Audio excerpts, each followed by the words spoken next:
नमस्कार मित्रांनो, Shri car and bike coating सोलापूरमध्ये आपलं सहर्ष स्वागत आहे।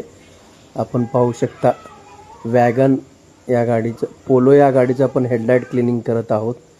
किती उत्तम प्रकारे हेडलाइट क्लिनिंग होत आहे मित्रांनो। हे काम आपण 1 वर्षाच्या गॅरंटीसह हे काम करतो मित्रांनो। आपलेही दुचाकी व चारचाकी गाडी असल्यास एक वेळ अवश्य संपर्क साधावे। आपलं शॉप आहे जुना विडी घरकुल SS आयकॉन जवळ हैदराबाद रोड सोलापूर या ठिकाणी आपली शॉप आहे मित्रांनो। आपण पाहू शकता किती उत्तम प्रकारे काम हे होत आहे हेडलाइट क्लिनिंगचं। आपल्याही गाड्या अवश्य आणावे। आपला मोबाईल नंबर आहे 74 48 02 24 86। धन्यवाद मित्रांनो।